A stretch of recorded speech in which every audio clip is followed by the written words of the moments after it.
So Be'ez Hashem, we want to talk a little bit about the month of Elul.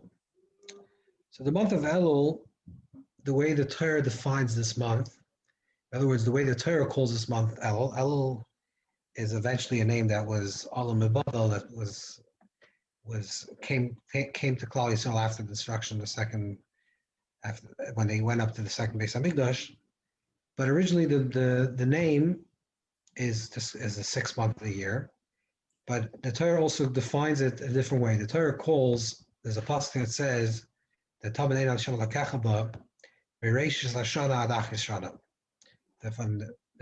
eyes of Hashem is present,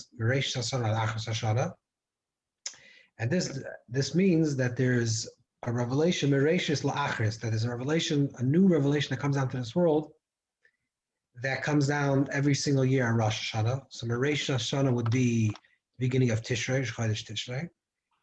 And then at Achas Hashanah, so Achas Hashanah, the way the Torah calls Elul is that it's called the final month, the Achas Hashanah.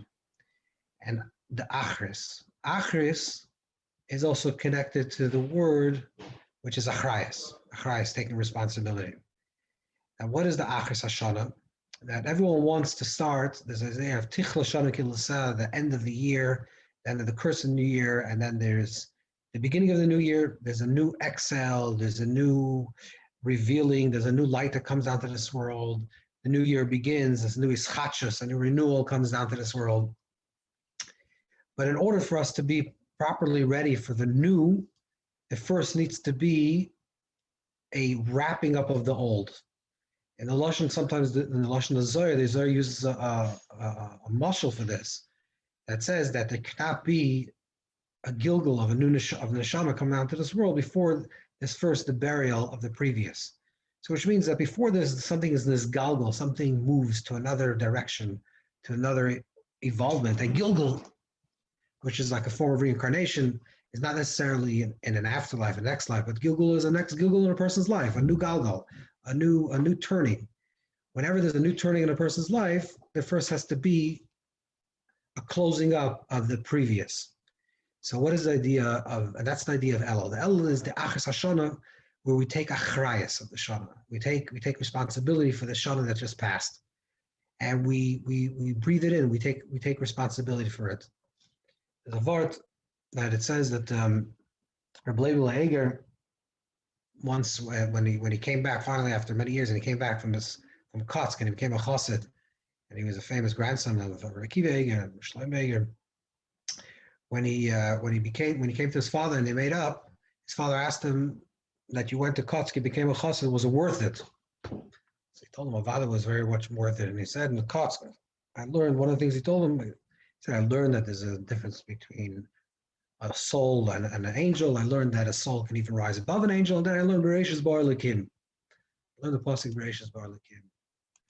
His father asked him, he went to Kotsk to learn Bereshis Bar Lakim. That's what you learn at Kotsk. That every child knows Bereshis Bar Lakim. In the beginning, Hashem created the world. That's what you learn at Kotsk. So he told his father, no, that what I learned in Kotsk was Bereshis Bar Lakim. Hashem creates Reshis. That there's an idea of a Reshis, a beginning. And who creates the beginning? That's a koyach that comes down. There's a certain type of koyach, a certain type of potential that comes down to this world with every beginning. That's why even kolas cholas kashas, even though beginning sometimes is difficult, but there's a certain type of yisoirus, a certain type of kedusha that comes down when you start a new project, like the Baal HaRukeach writes, that when there's something's new, there's an excitement. You're starting something new. You're going to take this resolution. I'm going to be different this year. This is going to be Hashan. This is going to be the year. I'm going to make this project. I'm going to start learning. I'm going to start davening. I'm going to start doing these mitzvahs. And there's a ischachus, there's a renewal in the newness of the new thing. And people do this with a lot of excitement. And sometimes when people get swept away, think this is a godless. This is something great about a person that I actually created the Rashis. Says the pasuk, Bereshis is Bar Lakim. You should know that the Rashis you didn't create. Hashem created the Rashis. Hashem gave you the opportunity, the condition, the context of everything in your life that allowed for this rashis. The real greatness of the human being, of the neshama, is if you can do the achris, if you know how to finish a project. So yes, you can start a new project and you can say, I'm going to do this and I'm going to reach a certain point. but could you get to the finish line? If you get to the finish line and you wrap it up, and you even, if you make a meal, so I always decide, this is one of my things that I say, that if the person wants to, you have a guest over, so you want to make a meal for them because it's a hush of a guest, so you prepare a meal and you're very excited, and everyone's into it to make this beautiful meal, prepare the beautiful meal, and then the guest leaves, and the house is a mess. The chiddush of the avoid of a person is to take the achrayus is could they clean up. Not only do you clean up the meal, put all the food away, and everything goes in the garbage, and then throw out the garbage. Until you didn't throw out the garbage, you didn't finish. Until you didn't complete the process of what something started, you know that you're still going on the ratius of the excitement of the beginning. But if you know how to wrap it up and throw out the garbage, it's a very big avoid already. That's why in Noach's Teva there's garbage. It's a big avoid. To finish things is a big avoid.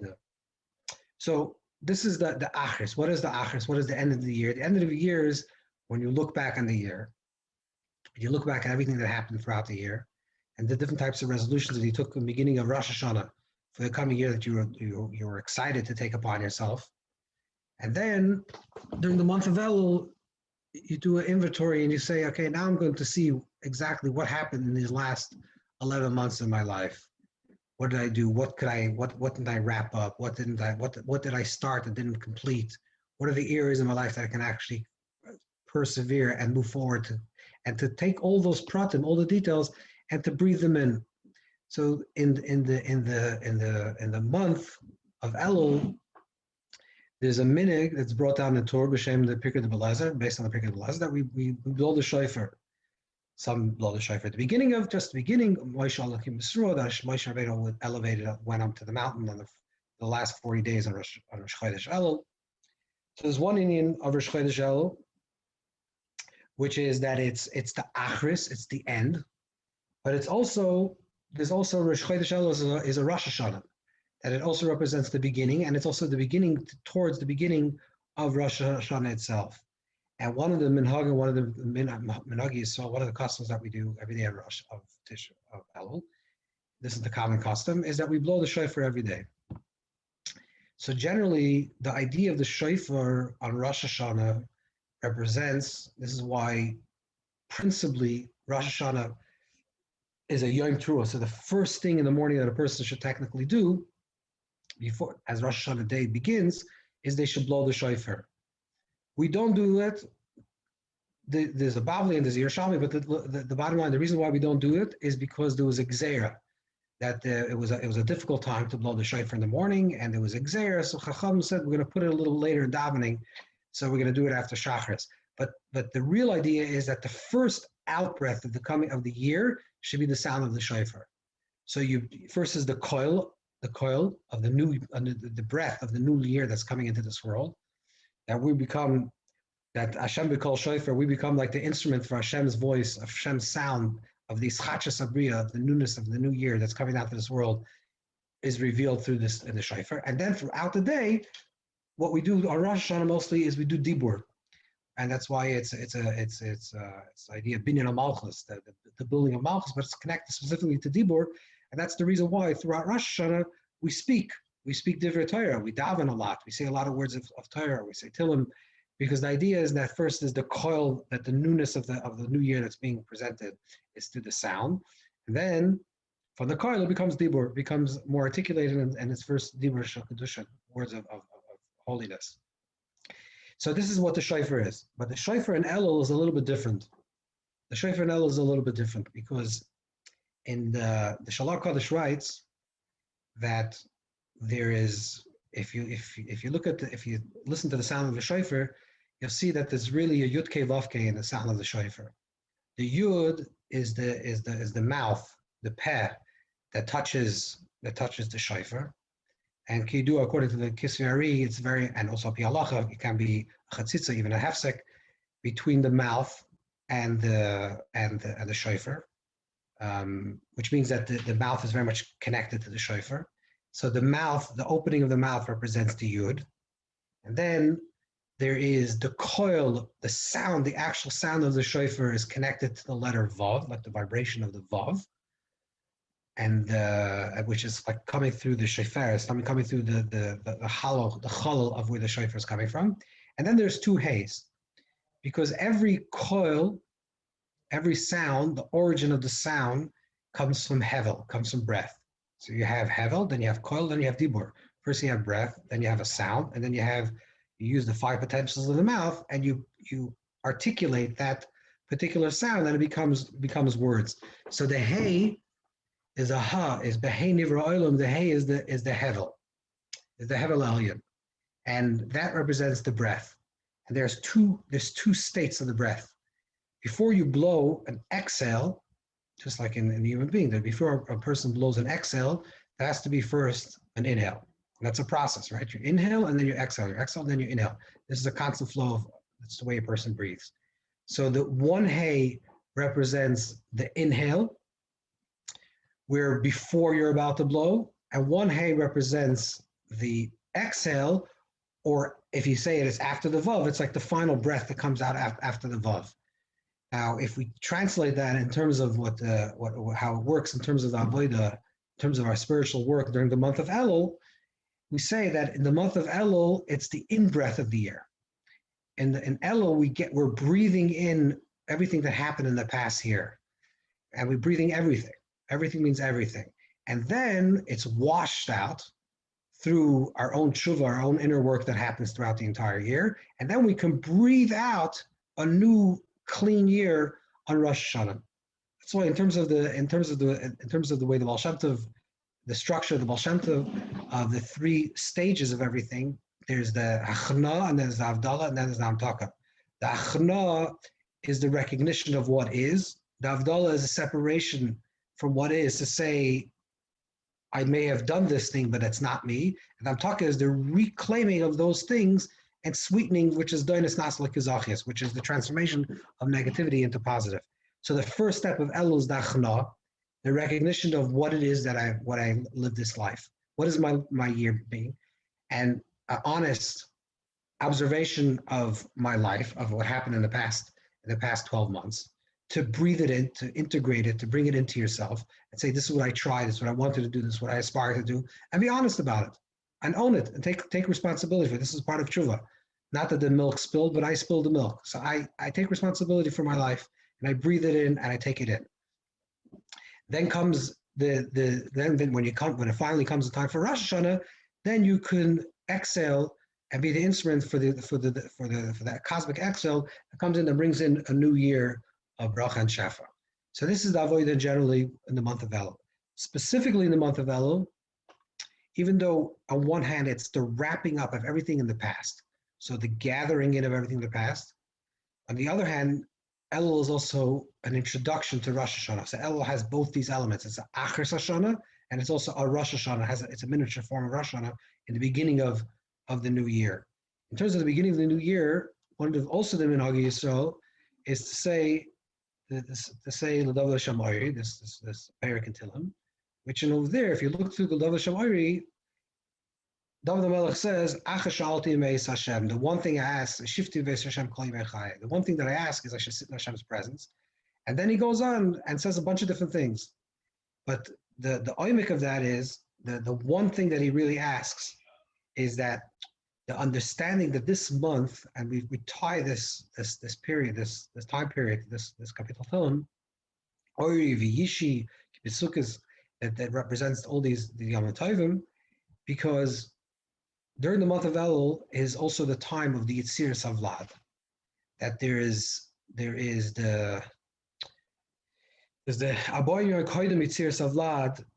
40 days before the conception of the child, is a Bas Kol Yotze and says Ploini LePloinis. This person will marry so and so. Sada Zu LePloinis. This person LePloinis. This field belongs to so and so.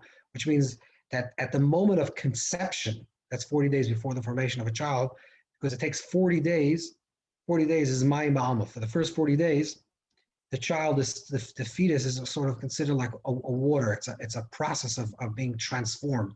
40 is a time of transformation from water, from Mayim Ba'alma, until it becomes actually a child, a fetus.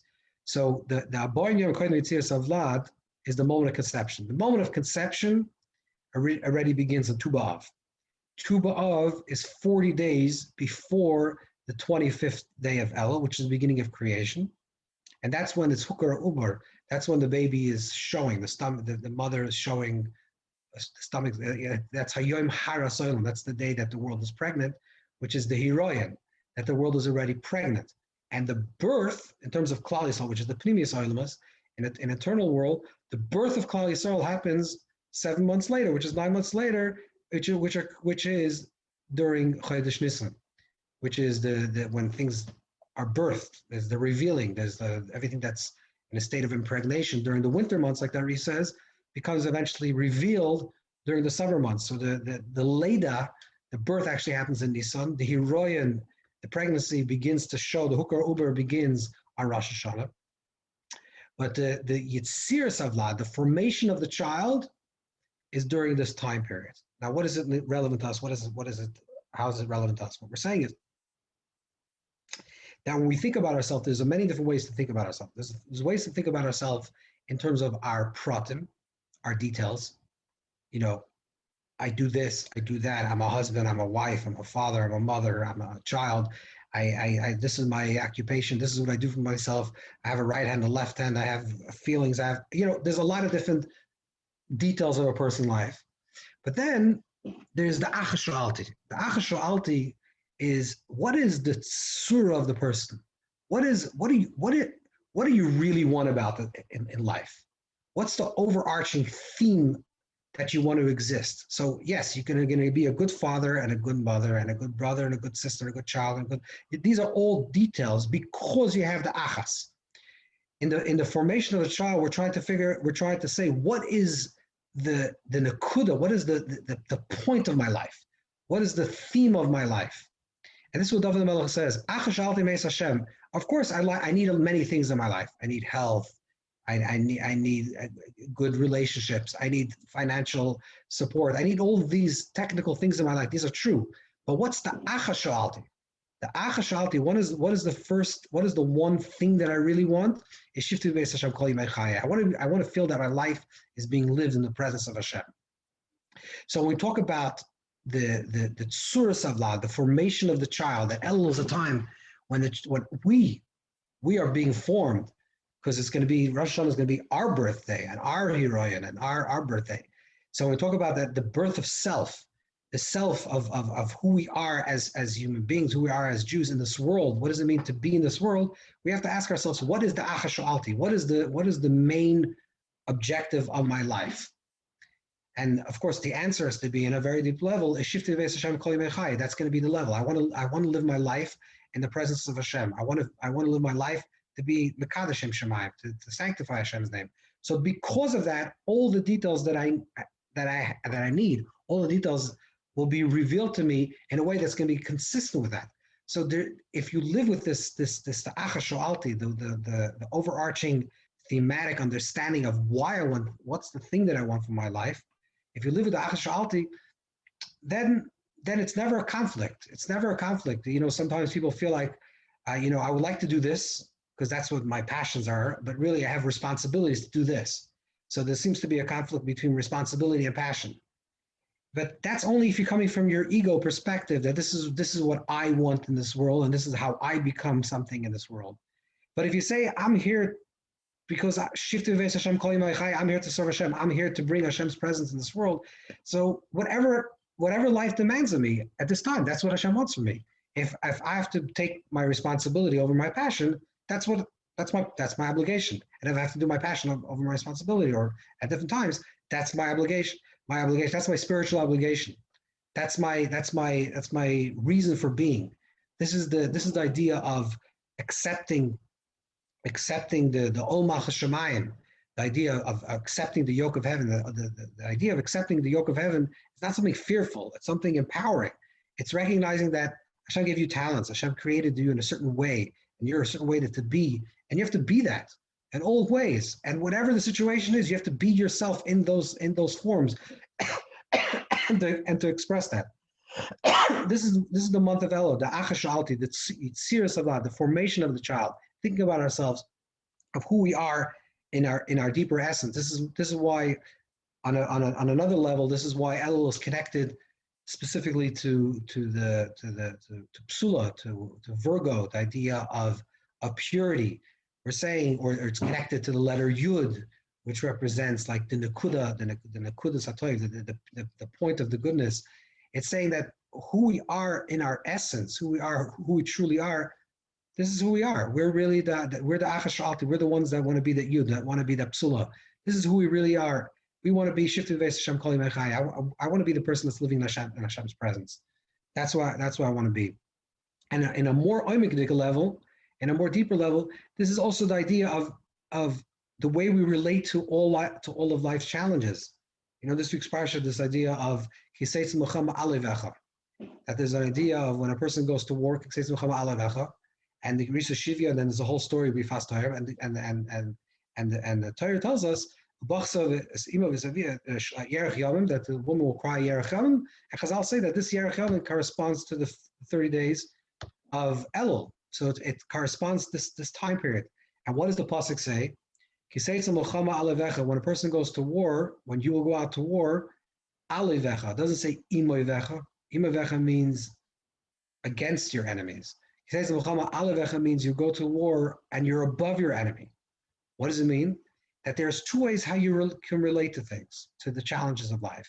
Let's say you're dealing with a particular issue. Let's say you find yourself being angry.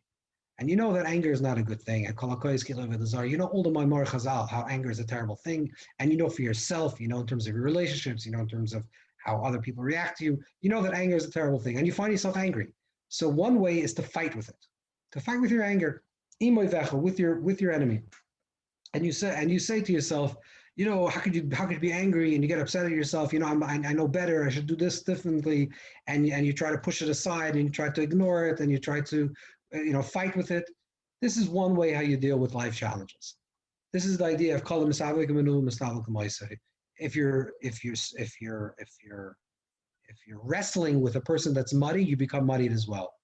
This is one way. It's imoivecha. This is the way you're with your enemy. You're with inner enemy and you're fighting it. But there's another way the Torah says, that you should know the beginning of the battle. You should know that the truth is that you're higher than your enemy. You're alevecha. Really, you're a tzaddik in principle, which means that you have a kuda, you have a yud, and you're a psula, and your neshama shows have to be tahir. You come from a place of purity and from holiness, and really you're higher than. You're a place. You have perfection within you. You're dealing now with imperfection, and you're fighting with the imperfect self, and you're dealing with challenges. Just recognize that it's not an even battle between one imperfect self against another imperfect self, and sometimes this imperfect self wins, and sometimes this imperfect self wins. Rather, tell yourself, the truth is, I'm a person that never gets angry. That's who I really am. I usually do get angry, but the fact that sometimes I can stop myself being angry shows me that be'etzem in my nefesh pnimi, I'm actually a person that can control my anger, which means I'm a person that's alevecha. So why do I find myself angry now? Because my lower self got a hold of me. My lower self was a stronger voice that took control. And what's the avodah? What's the person supposed to say? The person supposed to say is, yes, I hear you, lower voice. I hear that you're taking control of me, but sepasnish. This doesn't make any sense. I'm so much higher than this. I'm really a person that can overcome anger, and a person that doesn't get angry. This is the idea of being over your challenge. Whether you're dealing with your challenges from a place of challenge, or you're dealing with your challenge from a place that you're above the challenge, that you're higher than the challenge. So this is the nekuda of the achashalti, the recognition that where are we really? Who are we really? We're the psula, we're the nekuda, we're the yud, we're the achashalti shita Veis Hashem. We're the point, the tsuras of love, who we are in our essence, and to reclaim that who we are in our essence is saying, what do we really want? I want perfection. I want to feel Hashem's presence. I want to live my life in the presence of Hashem. So many times I'm pushed away from that, and I feel in a place of struggle and dissent. Okay, that's my lower self is having a heart, is pulling me down, but that's not who I truly am. So this is the double-edged idea of El. On the one hand, it's not to shy away and take full responsibility of our past. That's the achras, that's the achrayas, the responsibility of our past, and say, yes, I did this and I did this and I didn't think, and I started this project and I started this idea and I didn't finish. And it's true, I'm a procrastinator and I did this and I'm not good at anything. Okay, I take responsibility. And then Chodesh Elul also has the element, which is that it's the beginning of the process of the Tziris of Vlad, which is a time that we're starting something new, we're beginning something new, and therefore we have to think about it in the bigger, what's the bigger picture vision? What's the essence vision? What's the higher vision? What's the collective vision? And then once we get to the Acher Shoalti, then all the struggles and all the difficulties and all the things that we have in our life, they all fall into play because I'm serving something higher. I'm living a higher life. I'm living something from a place of deeper. And if we can do this correctly, it's a show we will do this correctly, then we take a good inhale and we cleanse through the entire year, and then comes Rosh Hashanah, is Tichel Shana Mikil L'Seh, and it's the end of all the things that are negative, and we can blow in through the koyach of the shofar, blow in a year that everyone should have Ksiva v'Chasima Tova, Gemara Chasima Tova, and everyone should have a good Kebench year.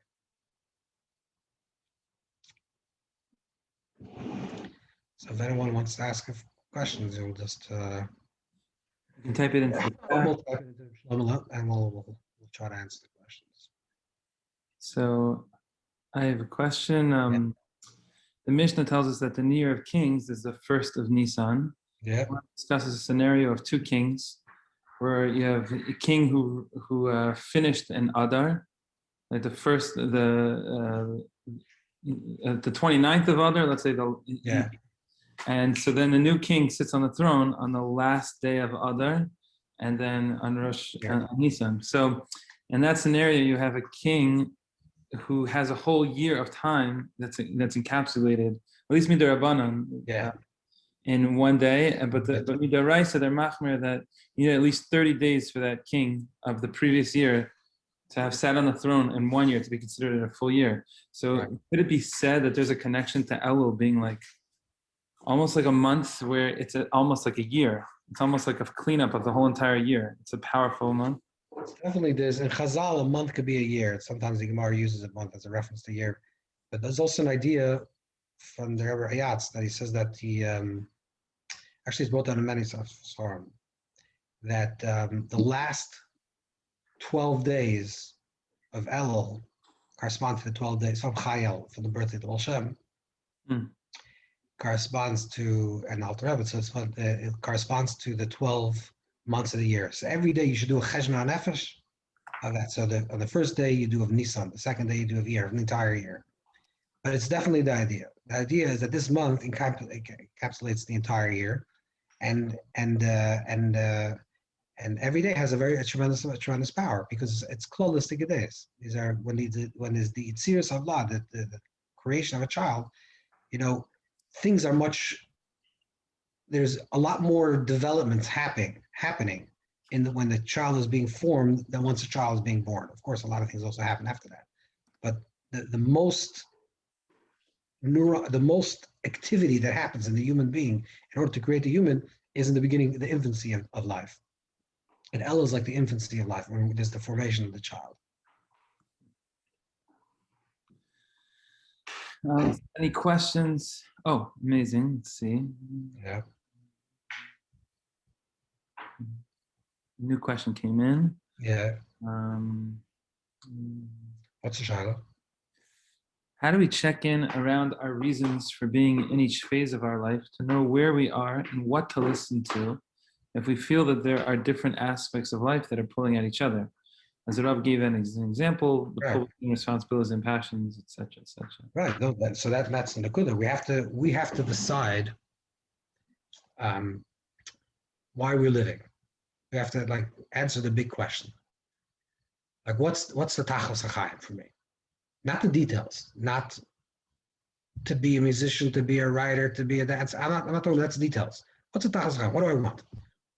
If my answer will be, I want to do the Ratzon Hashem. I want Shifti V'es Hashem. I want my life to be L'Shem Shemayim. I want my life to be for a higher purpose, to reveal a higher purpose. Then that mindset, the cloud mindset, will override every single detail. So it doesn't mean that you're not going to find a particular way to express that now. Let's say now you're going to try to express it through one way, and then in a year from now, you're going to try to express it one way, even throughout the same day. There's going to be different things. But I'm saying is that if you have the overarching theme of your life, of like, that is that I'm serving Hashem. I'm here to Mekad Hashem Shemayim. I'm here to serve Hashem, to bring Hashem's presence into this world. Whatever is going to be demanded of me, I'm going to, let's say we'll take music, for example. Let's say I know I'm good at music and I love to produce music. And that's the way I use my talents in this world to bring out beautiful music.